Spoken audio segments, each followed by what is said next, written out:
নমস্কার বন্ধুরা, আমি বিশ্বজিৎ আর আপনারা দেখছেন আমাদের YouTube channel Nifty prediction for tomorrow. আজকের ভিডিওতে আমরা শুধুমাত্র নিফটি নিয়েই আলোচনা করব এবং আজকে দেখতে পাচ্ছেন যে তিনখানা প্যাটার্ন একসঙ্গে কিন্তু ড্র করা আছে, কারণ সিচুয়েশনটা এইরকমই তৈরি হয়েছে। এই অনুযায়ী বোঝানোর চেষ্টা করবো এবং সোমবার দিন কিভাবে ইন্টারডে ট্রেডিং সেটা প্ল্যান করা যেতে পারে সেটা নিয়েও আলোচনা করব। পার্থদাকে অশেষ ধন্যবাদ। আজকে আমার মনেই ছিল না বা জানতামই না যে মার্কেট খোলা থাকবে বাজেট সেশন হিসাবে। তো পার্থদা পার্সোনালি ফোন করে হোয়াটসঅ্যাপ করে লিখে পাঠিয়েছিলেন যে আজকে মার্কেট খোলা থাকবে। কালকে রাত্রি একটু ঘুমিয়ে পড়েছিলাম, তো আজকে মর্নিং এ যখন মেসেজটা দেখি তারপর আমিও মার্কেট খুলি আর তারপর পার্থদাকে SMS ও করে দিই। যাই হোক, মোটামুটি আজকে মার্কেট খোলা ছিল, এই ইউনিয়ন বাজেট হিসাবেই খোলা ছিল, স্পেশাল হিসাবে। তো আমার কাছে এই ইনফরমেশন ছিল না, কারণ প্রত্যেকটা শনিবার রবিবারই আমার কাছে ছুটি মনে হয়, আর তার মাঝখানে যদি সোম থেকে শুক্রর মধ্যে কোনো ছুটি পড়ে যায় সেটাও আমার খেয়াল থাকে না ম্যাক্সিমাম দিনই, কারণ আমার তখনও মনে হয় যেন মার্কেটের মধ্যেই আছি। এই হিসাবটাই কিন্তু চলতে থাকে। এক্সট্রা যে ছুটিগুলো থাকে যদি চোখের সামনাসামনি পড়ে গেল বা বুঝতে পারলাম তখন খোঁজার চেষ্টা করি। নর্মালি কিন্তু যেরকম ক্যালেন্ডার NSE সাইডে পাওয়া যায় সেটা কিন্তু দেখি না, সেই জন্যই এই ভুলগুলো হয়। যাই হোক, আজকের ভিডিওতে আলোচনা করব নিফটি নিয়ে এবং এই যে প্যাটার্ন গুলো তৈরি হয়েছে এইগুলোর ফল কি হতে পারে সেইগুলো নিয়েও আলোচনা করব। দেখতে পাচ্ছেন যে মোটামুটি আপনাদের সাথে ওপরে এই সব জায়গা থেকে একটা শর্টেজ পজিশন তৈরি করাচ্ছিলাম, তারপর এই সব জায়গা থেকে উপরের দিকের জন্য একটা মুভমেন্টের জন্য তখন বলছিলাম এই বটম থেকে এইখান থেকে উপরের দিকের জন্য যেতে পারে কিছুটা, তারপর তলার দিকে যে এই প্যাটার্ন অনুযায়ী যে এত দূর পর্যন্তই আসতে পারে সেটাও আপনাদের সাথে শেয়ার করেছিলাম এবং এক্সাক্ট ডেটটাও কিন্তু এখানে দিয়েছিলাম যে 27 তারিখ বা 28 তারিখ এই জানুয়ারির মধ্যে দেখবেন ওটাই বটম হয়তো হয়ে যাবে, আর সেখানে দেখবেন যে 22,800 এই লেভেলটা থাকবে। আর যদি 800 ব্রেক করে চলে তাহলে কিন্তু তলার দিকে এই জায়গাটার কাছাকাছি পর্যন্ত যেটা এখন প্যাটার্নে ড্র করা আছে, কারণ বড় টাইম ফ্রেম অনুযায়ী যদি এইখান থেকে ক্যালকুলেশন হিসেবে ধরেন তাহলে সেক্ষেত্রে কিন্তু এখনো পর্যন্ত লো বাকি আছে। সেটা কত দূর পর্যন্ত হতে পারে? 21,700 কাছাকাছি পর্যন্ত এই লো আসতে পারে। ক্লিয়ার? এবার এখন আর একটা ডেট আপনাদের সাথে শেয়ার করে দিচ্ছি, সেটা হচ্ছে 21শে ফেব্রুয়ারি। সেই পর্যন্ত এক্সপেক্ট করছি যে বাজার উপরের দিকের জন্যই চলবে। সেক্ষেত্রে কত দূর পর্যন্ত আসতে পারে? এই যে পয়েন্টটা দেখতে পাচ্ছেন সি বলে লেখা আছে, এই পয়েন্টটার কাছাকাছি চলে আসতে পারে, যেটা হচ্ছে 24,242। তার মানে এখান থেকে যেটা উঠছে সেটা 24,242 এর আগে রেজিস্ট্যান্স ফেস করবে না। হতে পারে যে এই সব জায়গা থেকে লাগাতার 1-2 দিন দেখলেন যে তলার দিকের জন্য কিছুটা পড়লো আস্তে আস্তে করে, তারপর এখান থেকে ঘুরে যেতেই পারে। তার মানে এইটা এই মুহূর্তের বটম এবং উপরের দিকে টার্গেট হিসেবে যদি ধরেন তাহলে এত দূর পর্যন্ত হতে পারে। এই লেভেলটাকে যদি ব্রেক করে চলতে শুরু করে তাহলে এই জোনটার মধ্যে আমরা কিন্তু পড়ে যাব, যেটা হচ্ছে বি পয়েন্ট। জায়গাটা হচ্ছে এই জায়গাটা থেকে এই জায়গাটা, এটা কিন্তু খেয়াল রেখে রাখবেন। এই জোনটার মধ্যে আমরা কিন্তু টার্গেট হিসেবে দেখে নেবো, এটা কিন্তু ভাইটাল রেজিস্ট্যান্স হিসেবে কাউন্ট হবে। কোন জায়গাটা? এটা হচ্ছে 24,800 থেকে 24,896, মানে 900। 24,800 থেকে 900 এই যে জায়গাটা দেখতে পাচ্ছেন, এই জায়গাটা কিন্তু খুব ভাইটাল রেজিস্ট্যান্স হিসেবে কাজ করবে। এটাকেও যদি টপকে চলতে থাকে তাহলে এই যে পয়েন্টটা দেখতে পাচ্ছেন ডি পয়েন্ট, এইটা হচ্ছে মিনিমাম একটা টার্গেট, এই এতটা পর্যন্ত। আর এইটাকেও যদি ব্রেক করে চলে তাহলে হচ্ছে 0.886, ঠিক এই জায়গাটার কাছাকাছি পর্যন্ত। একটু টানার ভুল ভালো হয়েছে, কিন্তু মোটামুটি এই জায়গাটার কাছাকাছি পর্যন্ত আমি ক্লিয়ার শেয়ার করে দেবো। এখন সময় তো প্রচুর হাতে আছে, সেই জন্য আপাতত আপনি দেখতে পাচ্ছেন যে এই জায়গাটার কাছাকাছি পর্যন্ত টার্গেট হতে পারে, যেটা হচ্ছে 25,800, 820, 28 এই জায়গাটার কাছাকাছি। তার মানে ইনিশিয়ালি এইখানে রেজিস্ট্যান্স কোথায় কোথায় ফেস করবে সেই জায়গাটা আপনাদের সাথে শেয়ার করে দিলাম। তলার দিকে যদি আসতে চায় এই মুহূর্তে বাজার, 1 দিন 2 দিন 3 দিন হয়তো মাইনাস থাকলেও থাকতে পারে রিটেস্ট করার জন্য, আর কিন্তু লো এই মুহূর্তের জন্য হবে না। যদি এই প্যাটার্নটা ইনভ্যালিড হতে হয়, এই যে এই উপর থেকে তলা পর্যন্ত যেটা টানা আছে, তাহলে হচ্ছে দেখবেন এই বি পয়েন্টটাকে ক্রস করে যাবে। আর যদি দেখা যায় যে এইটাকে মান্যতা দেবে বলে মনে করেছে, তাহলে দেখবেন এই যে এখানে সি পয়েন্ট দেখতে পাচ্ছেন, এই সি পয়েন্টের কাছাকাছি পর্যন্তই হয়তো যাবে। তারপর এখান থেকে দেখবেন আবার তলার দিকের জন্য বাজার পড়তে শুরু করেছে, এবং সেই সময় এই লেভেলটাকে যখন ব্রেক করবে তখন বুঝতে পারবেন যে এই যে উপর থেকে যে এই প্যাটার্নটা ড্র করা হয়েছে তার অ্যাকচুয়াল নিট ফল কিন্তু তলার দিকে যে 21,700 এই জায়গাটার কাছাকাছি পর্যন্ত আপনারা অবশ্যই পাবেন। যদি এই পয়েন্টটাকে টপকে দেয় তার মানে এই যে বড় যে পতনের যে জায়গাটা দেখতে পাচ্ছিলাম, তো এই জায়গাটা ইনভ্যালিড হয়ে গেল। ততদিন পর্যন্ত এখনো পর্যন্ত কি আছে, এখনো পর্যন্ত অ্যাক্টিভ আছে। যদি সি পয়েন্টটাকে ব্রেক করে ওপরের দিকে চলতে শুরু করে তাহলে কিন্তু আমরা বুঝে যাবো যে এখান থেকে এই যে প্যাটার্নটা আছে এটা ইনভ্যালিড হয়ে গেল। আর যদি এই প্যাটার্নটাকে গুরুত্ব দিতেই হয় বাজারকে, তাহলে হচ্ছে এই সি পয়েন্টটা ব্রেক করবে না। লেভেলগুলো ভালো করে নোট করতে পারেন। আগামী বেশ কিছু মাস মানে 2 মাস 3 মাস পর্যন্ত আপনারা এই লেভেলগুলো কিন্তু কাজে দেবে। আর 21শে ফেব্রুয়ারি ডেটটা আপনাদের সাথে কেন শেয়ার করছি, কারণ হচ্ছে টাইম ফ্রেম অনুযায়ী, যে বাজারের একটা টাইম ফ্রেম ক্যালকুলেশন অনুযায়ী যদি দেখেন 21শে ফেব্রুয়ারি পর্যন্ত একটা পজিটিভ মুভমেন্ট বাজারের মধ্যে কিন্তু থাকবে। এবার কত দূর পর্যন্ত যেতে পারে, সেক্ষেত্রেই এত দূরের কাছাকাছি পর্যন্ত যেতে পারে। তো তার মধ্যে অনেক দেখবেন মাইনাস হয়েছে, প্লাস হয়েছে, মাইনাস হয়েছে, প্লাস হয়েছে, এরকম করতে করতেই বাজারে উঠবে। এবার যদি একদম ক্রমাগত দেখতে যান যে এই উপরটা এত দূর পর্যন্ত ব্রেক করে দিয়ে বসে আছে, তাহলে কিন্তু পজিটিভ মুভমেন্ট 21 তারিখের পরও কিন্তু আপনারা পাবেন। আর যদি দেখা যায় যে 21 তারিখের মধ্যে এই সব জোনের কাছাকাছি গিয়ে বাজার ফাঁসছে বা এই জোনটার কাছাকাছি ফাঁসছে, তাহলে কিন্তু নেক্সট মুভটা নতুন প্যাটার্ন তৈরি হবার পরই কিন্তু আপনি পাবেন। এবং সেটা যদি রিভার্সাল টাইপের প্যাটার্ন হয় তাহলে তলার দিকের জন্য আবার, যদি কন্টিনিউশন টাইপের প্যাটার্ন হয় তাহলে এখান থেকে আবার ওপরের জন্য। ক্লিয়ার? এতদূর পর্যন্ত বোঝানো আশা করি বুঝতে পেরেছেন এইসব জিনিসগুলো কি কি ঘটছে বা কি কি ঘটবে। এবার আমরা 5 মিনিটের টাইম ফ্রেমের মধ্যে সুইচ করছি এবং দেখবো যে কিভাবে ইন্ট্রাডে ট্রেডিং সেটা প্ল্যান করা যেতে পারে।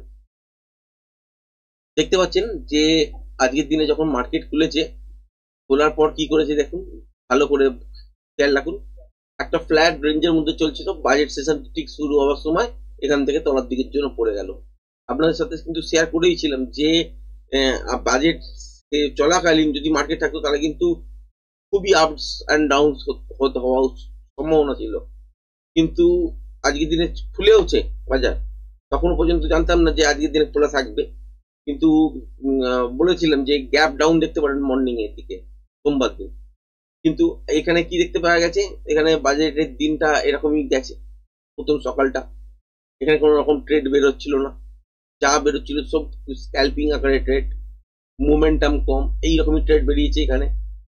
তারপর এখান থেকে হঠাৎ বাজেট যখন শুরু হয়, একটা বড় দুটো 5 মিনিটের ক্যান্ডেল দেখতেই পেয়েছেন যে ওপর থেকে তলা পর্যন্ত, এবং পুরো মুভটাকে কিন্তু ক্যাপচার করে নিয়েছে। তারপরেই কিন্তু এই জায়গা থেকে একটা কাউন্টিং এসছে, কাউন্টিং এর পর একটা কিন্তু লং হয়েছে, এই লংটাতে কিন্তু পয়সা পাওয়া গেছে। আর বাদ বাকি যদি বলেন তাহলে এখান থেকে যে মার্কেটের মুভমেন্ট তৈরি হচ্ছিল সেইটা কিন্তু খুব যে পজিটিভই বলুন বা নেগেটিভই বলুন, খুব এইরকম করে মুভমেন্ট হয়নি। হ্যাঁ, বলতে পারেন যে ওপর থেকে তলায় পড়েছে, এখান থেকে উপরে উঠেছে, খুব ফাস্ট মুভমেন্ট পেয়েছেন। হ্যাঁ, এই জিনিসটা ঘটবেই, কারণ যতক্ষণ বাজেট চলাকালীন যখন স্পিচ দেয় আর কি, তখন ততক্ষণ পর্যন্ত বাজারের মধ্যে একটা কিন্তু আপস ডাউন এগুলো থাকে। এগুলো নিয়েই বাজার, এগুলো এক একটা ফেজে বা এক একটা ইভেন্টে আপনি দেখতে পাবেন। তো এই জিনিসটা আজকের দিনও দেখতে পেয়েছেন, কিন্তু যদি তুলনামূলক ভাববেন তাহলে সেটা কিন্তু কমই পেয়েছেন। অন্যান্য দিনে অন্যান্য বাজেটের মতন যেরকম মুভমেন্ট থাকে সেই মুভমেন্ট গুলো কিন্তু আজকের দিনে ওই রকম ভাবে ছিল না। যাই হোক, বাজেট শেষ হয়ে যাওয়ার পর এখান থেকে একটা পজিটিভ, আর আপনাদের সাথে শেয়ার করেও দিয়েছিলাম যে বাজারে কিন্তু আপনারা কি দেখতে পাচ্ছেন যে বাজারে একটা উত্থান আপাতত স্টার্ট হচ্ছে, প্যাটার্ন ওয়াইজ কিন্তু বাজার উপরের দিকে যাওয়ার চেষ্টা করছে। সুতরাং বাজেট অনুযায়ী আপনাদের কাছে পজিটিভ যে ইম্প্যাক্ট পড়বে, বা কালকের দিনে বলেছিলাম যে 10 লক্ষ টাকা মিডল ক্লাসদের জন্য ট্যাক্স স্ল্যাব বাড়িয়ে দেওয়া, এই ব্যাপারগুলো, বা ইনফ্রাস্ট্রাকচারের মধ্যে ইনভেস্টমেন্ট করছে কিনা সরকার, বা কোন কোন সেক্টরগুলোর দিকে দেখছে, সেইগুলো কিন্তু আপনাদের দেখা দরকার। সেইগুলো দেখে নিশ্চয়ই বুঝতে পারছেন যে পজিটিভ বাজেটই ছিল। হ্যাঁ, অনেকেই হয়তো বলবেন যে আমাদের সবারই তো আর 12 লাখ টাকা বছরে ইনকাম নেই, 12 লাখ টাকা ইনকাম না হলেও আপনি কেন্দ্রীয় সরকারের যেরকম ভাবে বেতন বৃদ্ধি পায় সেই অনুযায়ী ট্যাক্সের স্ল্যাবটাও কিন্তু চেঞ্জ হবে। সুতরাং শুধুমাত্র বেঙ্গলকে দেখলে তো হবে না, এখানে বাইরের যতগুলো স্টেট আছে সেখানে 1 লাখ টাকাটা কিন্তু কমন মোটামুটি। আপনি এবার তার মধ্যে বিহার, উড়িষ্যা বা অন্যান্য আরো ছোটখাটো ঝাড়খণ্ড এসব রাজ্য যদি ধরেন তাহলে কিন্তু সেখানে পাবেন না। আপনি গুজরাট, মহারাষ্ট্র, দিল্লি, কর্ণাটক, তারপর হচ্ছে আপনার কেরাল, এইসব সাউথের দিকে স্টেট গুলো যদি ধরেন তাহলে সেইখানে কিন্তু এই 1 লাখ টাকা এগুলো নমিনাল। আপনার এতগুলো স্টেট দেখতে হয়। এখানে বেঙ্গলে হয়তো অনেকেরই, ম্যাক্সিমাম লোকেরই হয়তো 1 লাখ টাকা ইনকাম নেই প্রতি মাসে, মানে হচ্ছে 12 মাসে 12 লাখ টাকা হয়তো ইনকাম নেই ম্যাক্সিমাম লোকের। কারণ আমাদের এখানে ইনফ্রাস্ট্রাকচারের প্রবলেম, আপনার ইন্ডাস্ট্রির প্রবলেম নেই তো হবে না। কিন্তু অন্যান্য স্টেটে তো আছে অপরচুনিটিস, সেই অনুযায়ী এই জিনিসগুলো কিন্তু ডিসাইড হয়। এবার যাই হোক, মোটামুটি আপনারা যদি দেখেন তো 12 লক্ষ টাকা পর্যন্ত আপনাদের কিন্তু এখানে ছাড় দিয়ে গেছে মিডল ক্লাসে। তার মানে কি, ক্রয় ক্ষমতা কিন্তু বাড়লো মানুষের। বা ক্রয় ক্ষমতা বাড়লো মানে মার্কেটের মধ্যে ইনভেস্টমেন্ট হবে। কোথায় কোথায় হবে? মিডল ক্লাসদের স্বপ্ন কি? একটা বাড়ি, ভালো খাবার থাকা, তারপর হচ্ছে একটা গাড়ি, এইগুলো স্বপ্ন। এইগুলো আস্তে আস্তে কিন্তু স্বপ্ন পূরণের দিকে চলছে। সুতরাং যদি ক্রয় ক্ষমতা বাড়ে তাহলে কিন্তু মার্কেটের মধ্যেই পয়সা ফিরে আসবে। সেটা যে কোনো ইন্ডাস্ট্রিতে হতে পারে, যার যেরকম শখ থাকবে সেই অনুযায়ী।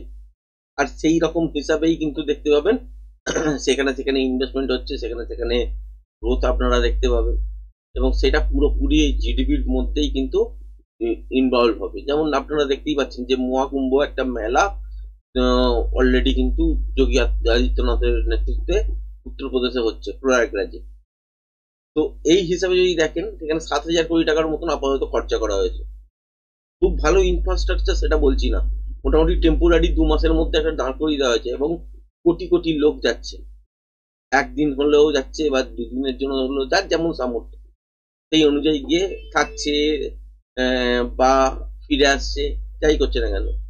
ইকোনমিতে কিন্তু বুস্ট দেবে এই 2 লক্ষ কোটি টাকা বা 3 লক্ষ কোটি টাকা, যাই হোক না কেন সেটা তো পরে জানা যাবে, বা আরো বেশি হতে পারে। তো এটা কিন্তু ইকোনমিতেই বুস্ট দেবে, কারণ ওর ওই যে যাচ্ছে সেখান থেকে ট্রেন করতে হচ্ছে, বাস ট্রেনে চাপতে হচ্ছে, রিক্সায় চাপতে হচ্ছে, খাবার খেতে হচ্ছে, পুরোটাই কিন্তু ওই ইকোনমিতে বুস্ট হবে। তো এই জায়গাগুলোকে কিন্তু বুঝতে হবে, এরম ভাবেই কিন্তু পুরো দুনিয়াই চলে, আমরাও কিন্তু চলছি। সুতরাং এই যে ট্যাক্সেস ছাড়টা দিয়েছে এটা কিন্তু বড় পদক্ষেপ, এবং মানুষের ক্রয় ক্ষমতা কিন্তু বেড়ে গেল। এছাড়াও আরো অনেক জিনিস আছে যেগুলো নিয়ে ভাবার বিষয়, এবং এই বাজেট পেশের পর দেখবেন এখানে কিন্তু এফআইআইরা নিশ্চিত রূপে বিভিন্ন সেক্টরের মধ্যে ইনভেস্ট করবে।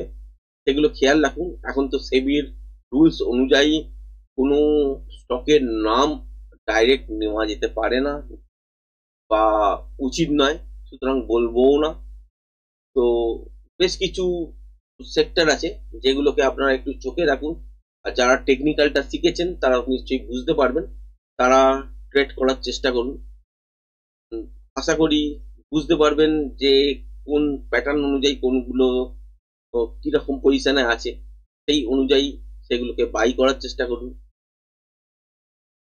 এবং একটা টার্গেট তো জানেনই, যারা টেকনিক্যাল শিখেছেন তারা ধরতে পারবেনই, আর যারা শেখেননি তারা তো, তাদের কথা আমি বলতে পারবো না। কিন্তু নর্মালি যারা শিখেছেন আশা করব যে এখান থেকে বেশ কিছু ভালো স্টকের মধ্যে এইগুলো ঘটনাগুলো ঘটে গেছে। সুতরাং মানে ইনভেস্ট করা কিন্তু ইনিশিয়ালি জরুরি।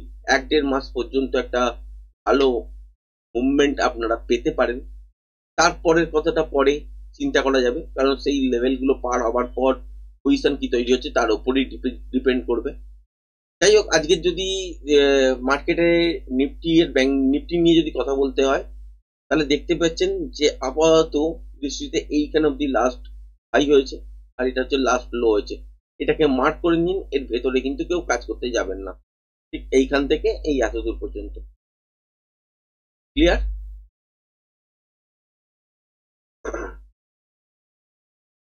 এর ভেতরে কেউ কাজ করতে যাবেন না। এখানে স্ক্যাল্পিং ট্রেড হতে পারে, কিন্তু যারা স্ক্যাল্পিং করেন তারা 2-1 লট 5 লটেই করবেন হয়তো, বা এখান থেকে হয়তো খুব ফাস্ট মুভ ক্যাপচার করতে পারেন, তারা অ্যাটেম্প করলেন, ঠিক আছে। নর্মালি এখানে বিশেষ বিশেষ কিছু পাবেন না। পাবেন কোথায়?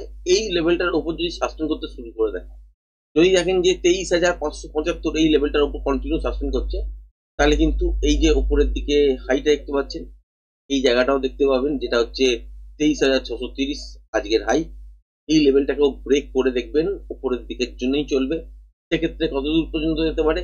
23,680, 720 এইসব জায়গার কাছাকাছি পর্যন্ত কালকের দিনে উপরের দিকে টার্গেট হতে পারে।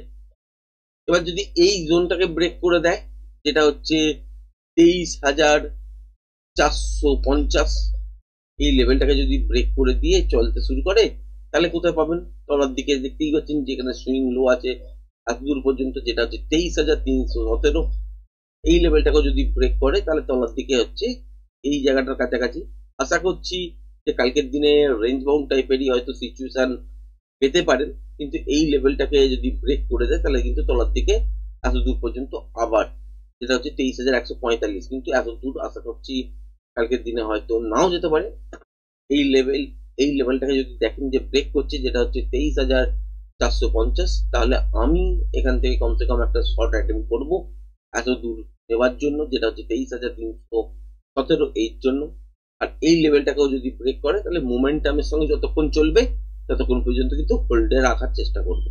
আবার এই লেভেলটাকে ব্রেক করলে আমরা একটা উপরের দিকে মুভমেন্ট এতটা পর্যন্ত নেওয়ার চেষ্টা করব।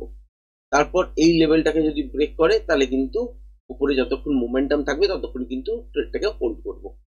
আশা করি ভিডিওটা পছন্দ হয়েছে। ভিডিওটা যদি পছন্দ হয়ে থাকে চ্যানেলটাকে অবশ্যই লাইক শেয়ার সাবস্ক্রাইব করবেন। আজকের ভিডিওটা এই পর্যন্তই, ধন্যবাদ।